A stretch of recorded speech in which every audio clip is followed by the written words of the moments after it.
Excellencies, distinguished delegates, ladies and gentlemen, I'm pleased to join you today at the close of this forum, which has, among others, triggered a deep reflection of how we deal with the issue of refugees and how we can improve in our collective efforts.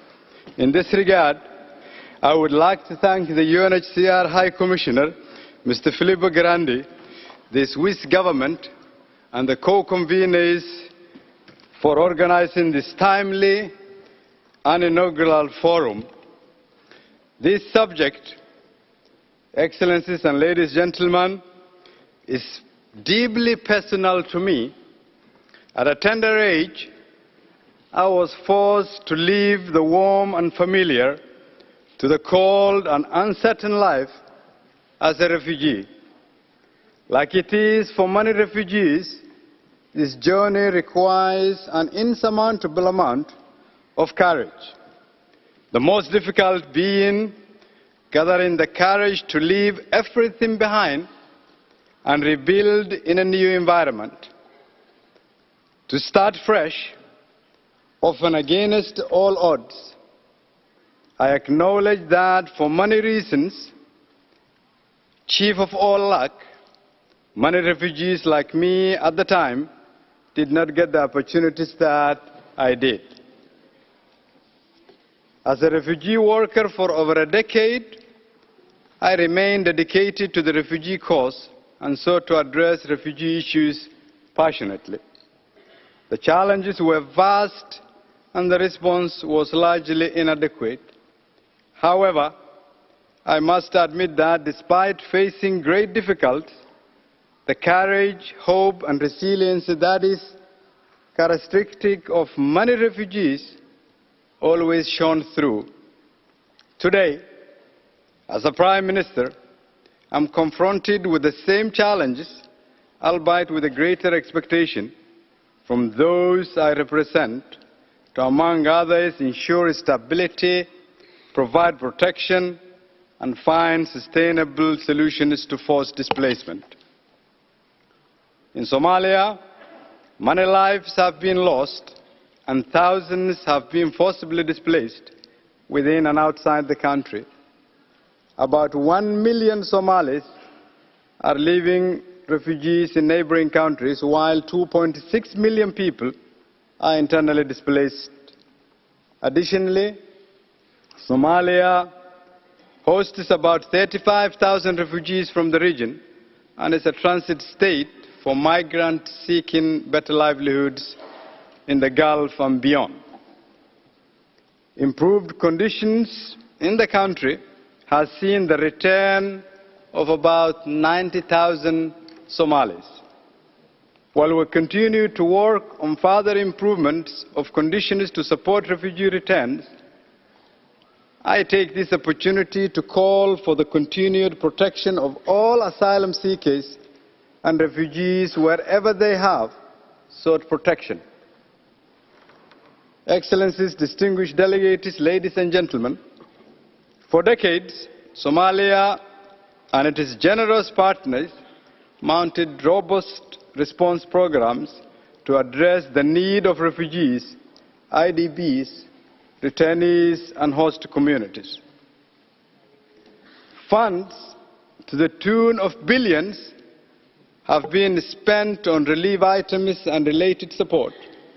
However, despite these efforts, the drivers of displacement recurred, often raising the need for more support and for an increasing number of people in need. Many years later, and for an increasing number of people in need, the vicious cycle of crisis and the traditional system of response continues with little variation. This method of response, best characterized ad hoc, minuscule, and hand-to-mouth, has helped to save lives in the short term, but experience shows that it has done little to build resilience of communities to survive future shocks. It has done little, if any, to provide sustainable solutions to complex and protracted situations. Experience shows that responding to a crisis only when the casualty count starts results in increased loss of lives and goes against the principle of humanity. Experience shows that eventually this way of working is costly, both in terms of human lives and resource utilized. Excellencies, distinguished delegates, ladies and gentlemen, we must change the way we do business in addressing these issues. We must seek sustainable solutions and pursue development approaches to address humanitarian concerns.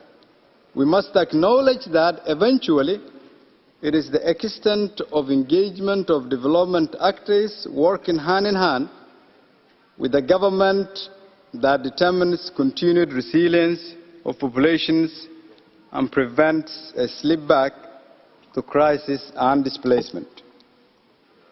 We must focus on addressing the root causes and the drivers of displacement.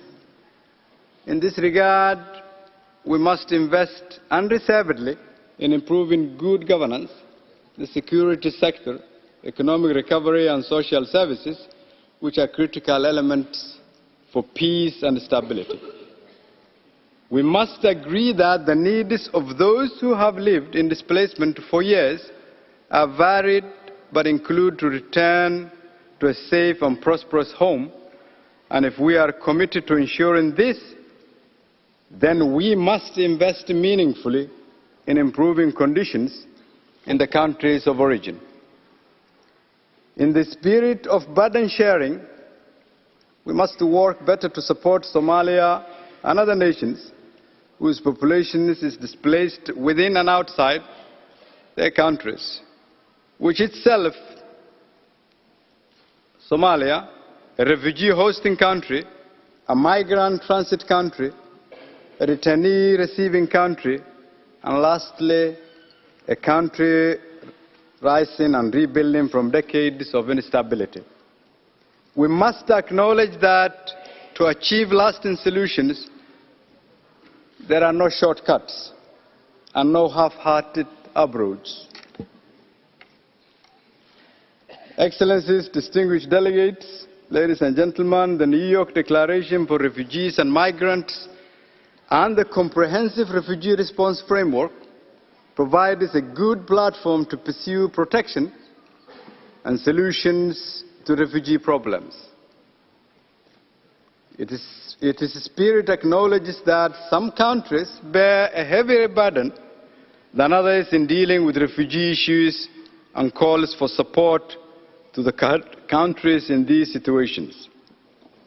It is reassuring to know that, if actualized, refugees in the region and beyond will benefit.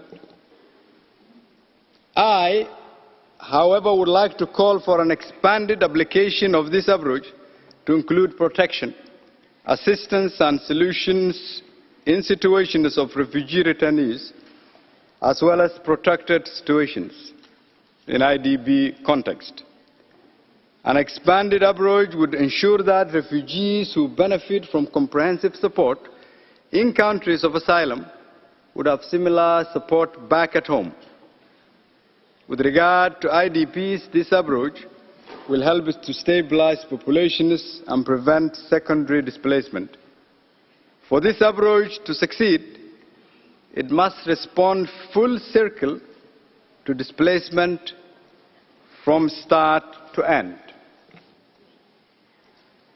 Excellencies, ladies and gentlemen, distinguished delegates, Somalia is on the path of recovery with a renewed sense of optimism and increased expectation from its passionate and talented population.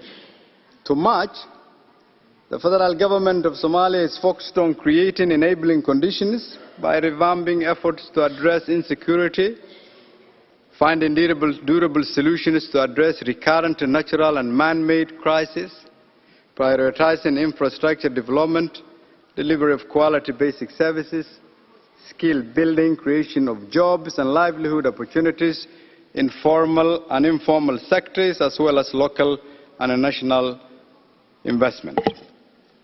Such development-focused investment in Somalia will stabilize the population, boost economic growth, improve living conditions, and at the same time serve as a propeller for preventing displacement and achieving sustainable solutions. In line with Somalia's National Development Plan, Somalia, in the next 5 years, pledges to relocate and reintegrate 5,000 refugees, 25,000 refugee returnees, and 50,000 IDPs. Further pledges to create 250,000 new jobs in the field of agriculture, light manufacturing, and construction for IDPs and refugee returnees. 20% of these jobs will be allocated to IDPs and refugee returnees. To realign resources from the federal government as well as from humanitarian development partners to find a permanent solution for recurring flood and drought cycle, which is the key driver of displacement. And finally, Somalia commits and pledges to develop an inclusive national durable solution strategy and action plan, and reinforce the National Durable Solutions Secretariat to ensure strengthened coordination across federal member states in our country. Addressing these key strategic elements is an enormous task, which requires a holistic approach and resources to match. We call upon our partners to help us in this important undertaking. Through strengthened partnership, your continuous support will enhance our efforts in recovery and development. Excellencies, distinguished delegates, ladies and gentlemen, in crafting a new way of working to find solutions, we must ask, what is the human cost of not adopting a new way of delivery? What are the consequences of responding or investing later than now? How do we account for the billions we have spent on this cause? And lastly, are our efforts making lasting impact? For many reasons, we fall short. We must do better. As leaders, we must reflect on our own words and actions.